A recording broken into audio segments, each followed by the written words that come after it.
بسم اللہ الرحمن الرحیم۔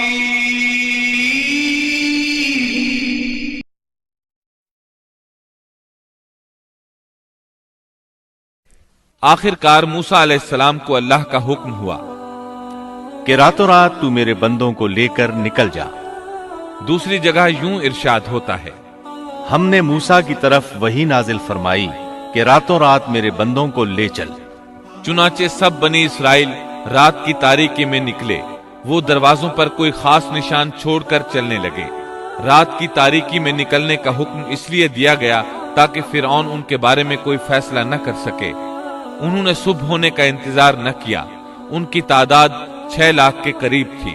یہ سب لوگ اپنے مال مویشی اور ضروری سامان ساتھ لے کر چلے۔ فلسطین کی طرف 6 لاکھ افراد کی یہ عظیم ہجرت تھی۔ فرعون کو صبح سویرے پتا چلا تو سوچ میں ڈوب گیا کہ اب ہماری خدمت کون کرے گا، ہماری غلامی کون کرے گا۔ اس کی حالت پاگلوں جیسی ہو گئی۔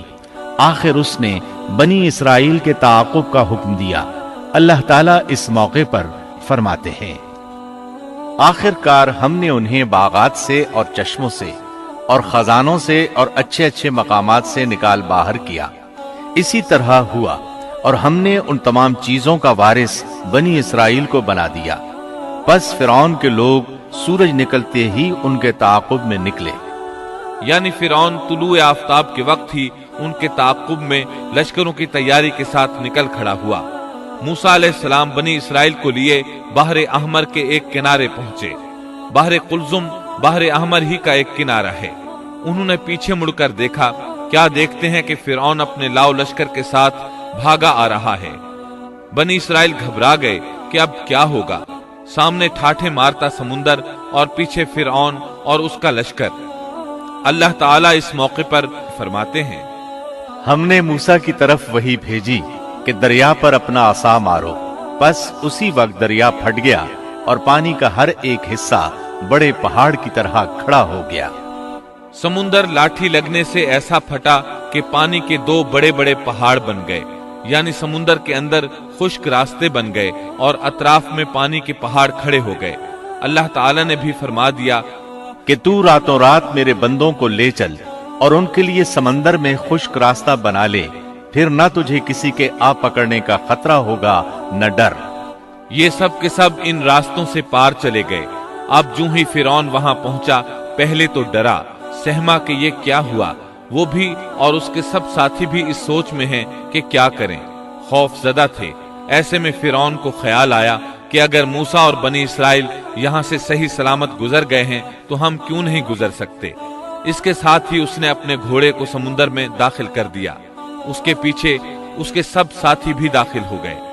ادھر بنی اسرائیل کا آخری آدمی سمندر سے نکل رہا تھا، دوسری طرف فرعون کا آخری آدمی سمندر میں داخل ہو رہا تھا۔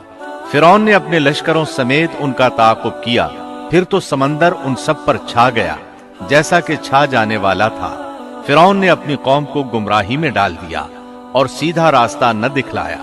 اللہ تعالیٰ فرعون کی موت کا منظر یوں بیان کرتے ہیں، اور ہم نے بنی اسرائیل کو دریا سے پار کر دیا، پھر ان کے پیچھے پیچھے فرعون اپنے لشکر کے ساتھ ظلم اور زیادتی کے ارادے سے چلا، یہاں تک کہ جب ڈوبنے لگا تو کہنے لگا کہ میں اس ذات پر ایمان لاتا ہوں کہ جس پر بنی اسرائیل ایمان لائے ہیں، اس کے سوا کوئی معبود نہیں اور میں مسلمانوں میں سے ہوں۔ لیکن جب موت کے مرحلے شروع ہوتے ہیں تو توبہ قبول نہیں ہوتی۔ اس نے جب یہ کہا کہ میں ایمان لاتا ہوں تو اللہ تعالیٰ نے جواب میں فرمایا، اب ایمان لاتا ہے اور پہلے سرکشی کرتا رہا اور مفسدوں میں داخل رہا، سو آج ہم تیری ناش کو نجات دیں گے تاکہ تو ان لوگوں کے لیے باعث عبرت ہو جو تیرے بعد ہیں، اور حقیقت یہ ہے کہ بہت سے لوگ ہماری نشانیوں سے غافل ہیں۔ مطلب یہ تھا کہ ہم تیرے بدن کو زمانہ گزرنے کے باوجود باقی رکھیں گے تاکہ تو لوگوں کے لیے عبرت کا سبب بنا رہے۔ اللہ تعالیٰ نے اس کے بدن کو باقی رکھا تاکہ لوگ عبرت پکڑتے رہیں اور وہ بعد والوں کے لیے نشانی بنا رہے۔ یہ اللہ تعالیٰ کی طرف سے اعلان ہے، لیکن لوگوں کی اکثریت اللہ تعالیٰ کی آیات سے غافل ہے۔ فرعون کی لاش آج بھی اہرام مصر